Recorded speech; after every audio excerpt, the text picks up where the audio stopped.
सियासी खबरों की तरफ जाने से पहले इक़्तिसादी मामलात के हवाले से कुछ बड़ी पेशरफ्त है, उसके ऊपर बात करेंगे प्रोग्राम के आगाज़ में। एक तो पाकिस्तान की ये जो करंट इकनॉमिक सिचुएशन है उसके ऊपर कुछ ऐसे तकाज़े हैं कि जब तक हम उसके ऊपर क्लैरिटी ना कर लें तो इस्तेहकाम आना काफ़ी मुश्किल नज़र आता है। एक उसमें हमारे जो मल्टीलैटरल एजेंसीज़ हैं, इंटरनेशनल मॉनेटरी फ़ंड है, वर्ल्ड बैंक है, ADB है, उनके साथ हमारे जो इनफ्लोज रुके हुए हैं, अटके हुए हैं, वो आना शुरू हो जाएं तो काफ़ी ज़्यादा इस्तेहकाम आ जाएगा। जो मई के नंबर्स हैं उसमें कोई $250 मिलियन का सरप्लस है करंट अकाउंट के अंदर, और ये हमने कोई कामयाबी के साथ एक्सपोर्ट्स बढ़ा के हासिल नहीं किया, इंपोर्ट कंप्रेशन से हासिल किया।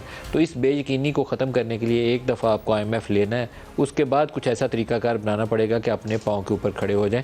और मेरे ख्याल में ये जो कंसर्न है, ये जो तहफ़्फ़ुज़ात हैं, ये सिर्फ किसी पॉलिटिकल गवर्नमेंट तक महदूद नहीं रह गए, बल्कि फ़ौज की क़यादत के अंदर भी ये शदीद तशवीश पाई जाती है कि पाकिस्तान कितना अरसा ये बूम एंड बस सिनारियो के अंदर रहता रहेगा। 2 साल हम ऊपर जाते हैं, 5 साल नीचे गिरते जाते हैं। तो कोई ऐसा तरीकाकार होना चाहिए कि मुस्तहकम बुनियादों पे पाकिस्तान को आगे चलाया जा सके। आज एक नई डेवलपमेंट है, इसका इंतज़ार कुछ करना पड़ेगा कि ये क्या शक्ल इख्तियार करती है और पाकिस्तान को इसका क्या फ़ायदा होता है। पिछले दौरे हुकूमत में पाकिस्तान तहरीक इंसाफ के वक्त एक नेशनल डेवलपमेंट कौंसल या नेशनल इकनॉमिक कौंसल के नाम से, नेशनल डेवलपमेंट कौंसल के नाम से एक बॉडी तश्कील दी गई थी। उस वक्त के आर्मी चीफ़ को उसका हिस्सा बनाया गया था। मेरे उसके ऊपर तहफ़्फ़ुज़ात थे, मैंने प्रोग्राम में भी ये सवाल उठाया कि फ़ौज को आप ऐसे इकनॉमिक इशूज़ के अंदर घुसेड़ रहे हैं जहां आपकी नालायकी का बोझ फ़ौज के ऊपर जाएगा। चलानी तो हुकूमत आपने है, या फिर फ़ौज के हवाले कर देंगे, फाइनेंस मिनिस्ट्री उन्होंने चलानी है। अगर आपने चलानी है तो किसी NDC को बना के और आर्मी चीफ़ को उसका रुकन नामज़द कर देना, मुझे बात समझ नहीं आई।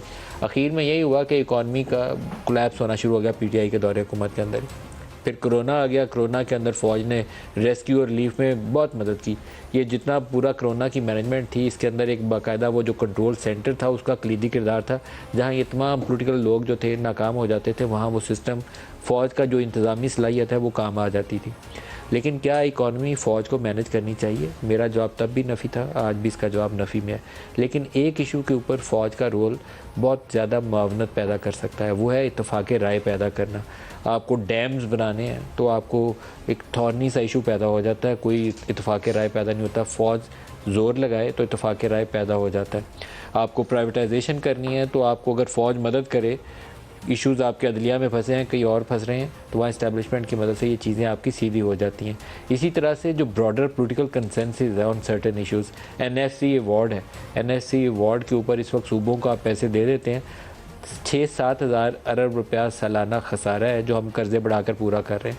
तो हम ये सस्टेनेबल नहीं है, पाकिस्तान इस तरीके से कोलैप्स कर जाएगा और 2-3 साल हम ऐसे चलेंगे तो हम अपना मुल्की कर्ज़ा भी अदा करने के काबिल नहीं रहेंगे। तो NFC के फार्मूला के ऊपर भी बात करने की ज़रूरत है। आज जो पेशरफ्त है वो बहुत बड़ी पेशरफ्त है जिसकी तरफ मैं आ रहा हूँ। एक special investment facilitation council SIFC उसको कायम किया गया, स्पेशल इन्वेस्टमेंट फैसिलिटेशन कौंसल, और आर्मी चीफ़ ने आज के इजलास में शिरकत की है। फ़ौज इस मामले के अंदर नेशनल लेवल के ऊपर मदद फराहम करेगी। प्राइम मिनिस्टर ने इस इजलास को चेयर किया जिसके अंदर फाइनेंस मिनिस्टर थे, प्लानिंग के मिनिस्टर थे और चारों चीफ मिनिस्टर थे। तो एक नेशनल अप्रोच है जिसको लेके आगे बढ़ने की कोशिश की गई है। ये करेगी क्या, ये इसके ऊपर थोड़ी सी बात करनी आगाज़ में ज़रूरी है कि मुल्क को दरपेश मुआशी मुश्किलात के तनाजुर में एक मुफस्सल इक़्तिसादी बहाली के मनसूबे का ऐलान किया जाएगा।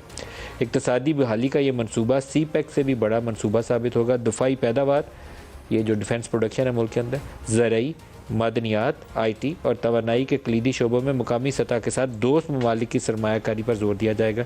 इन मनसूबों को तेज़ी से आगे बढ़ाने के लिए स्पेशल इन्वेस्टमेंट फैसिलिटेशन कौंसल का क़याम अमल में लाया गया है। इन मनसूबों के इंतज़ामी अमूर और हमआहंगी में पाकिस्तानी फ़ौज का कलीदी किरदार रहेगा। ये कुछ ऐसी मंसूबे जो थे वो बुक्स में मौजूद हैं पिछले कुछ महीनों से।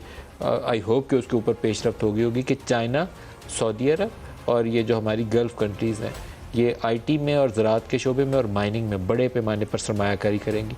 और पाकिस्तान के अंदर जो एजेंसी इस मामले को फैसिलिटेट करेगी, जो अदारा फैसिलिटेट करेगा, जो इरिटेंट्स आएंगे उनको दूर करेगा, उसकी इंश्योर करेगा कि जो चीज़ें हमने तय की हैं उस पर अमल पैरा हो, वो पाकिस्तानी फ़ौज होगी। ये मेरे ख्याल में उसकी रिफ्लेक्शन है, ये स्पेशल इन्वेस्टमेंट फैसिलिटेशन जो कौंसल है। मंसूबे के तहत 4-5 बरस के अंदर 15 से 20 लाख अफराद को रोज़गार के मौके मिलेंगे। अगले 4 से 5 सालों में इस मंसूबे से 70 अरब डॉलर की बरामदात होंगी या इंपोर्ट सब्सिट्यूशन होगी, या आपकी एक्सपोर्ट्स होंगी, तो या जो चीज़ें हम दरामद करते हैं उनकी हम मुल्क के अंदर पैदावार शुरू कर देंगे। दोनों में से एक काम को टारगेट किया जाएगा। मंसूबे से पाकिस्तान की फ़ॉरेन डायरेक्ट इन्वेस्टमेंट में 100 अरब डॉलर का इजाफा मतवक्को है। ये कहने को नंबर बड़े रोज़ी सी पिक्चर है, ये जब तक आपको डिटेल्ड इसकी इम्प्लीमेंटेशन प्लान नहीं मिलेगा, मेरे समेत मैं इस पर मुतमईन नहीं होऊंगा अभी, क्योंकि ये ब्रॉडर एक पैरामीटर्स हमारे पास हैं, इसलिए मैं इसको ब्रेकिंग न्यूज़ के तौर पर आपकी खिदमत में पेश कर रहा हूँ।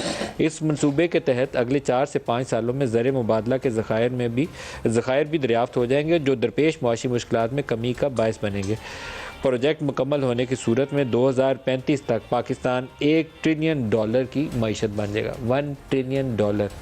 अभी हम कभी 300 से 350 पे जाते हैं, फिर नीचे गिर जाते हैं, तो $1 ट्रिलियन ये हदफ रखा गया 2035 का। और पाकिस्तानी फ़ौज जो है वो अपनी मैनेजमेंट और कोऑर्डिनेशन का जो काम है उसके तहत इस मंसूबे की कामयाबी को इंश्योर करेगी। आर्मी चीफ़ इस इजलास के अंदर आज मौजूद थे।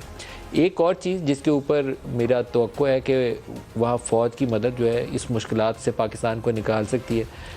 1804 अरब रुपए का डिफेंस का बजट है जो फेडरल गवर्नमेंट देती है। 7300 अरब की डेट सर्विसिंग की कॉस्ट है जो वफाकी हुकूमत देती है।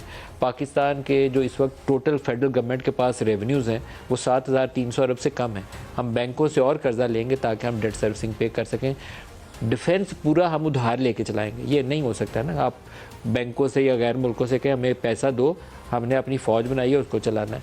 तो एक तरीकाकार जिसके ऊपर काफ़ी देर से गौर हो रहा है, आई होप कि उसके ऊपर इस्टेब्लिशमेंट भी और चारों सूबे भी और वफाकी हुकूमत भी मिल के, पोलिटिकल फोर्सेस मिल के कंसेंसस डेवलप करें कि जो डिफेंस की कॉस्ट है वो नेशनल लेवल के ऊपर शेयर की जाए। आपका जो फार्मूला तय हुआ है उसको आप मत छेड़ें, लेकिन डिफेंस की कॉस्ट हिस्सा बकदर जुस्सा, अगर पंजाब की आबादी 50-60% है तो 50-60% कॉस्ट भी पंजाब शेयर करे और बाकी भी आबादी के तनासब से अपनी इस कॉस्ट को शेयर करें। फिर आपका वफाकी सतह के ऊपर इकॉनमी की स्टेबिलिटी और वाइबिलिटी मौजूद रहेगी। अदरवाइज़ हम 7000 अरब अगर कर्जा सालाना बुनियादों पे चढ़ाते रहेंगे तो 2 या 3 साल के बाद हम डेट सर्विसिंग के काबिल नहीं रहेंगे। ये रियलिटी है, हमें आंखें खोल के इसकी तरफ देखना पड़ेगा।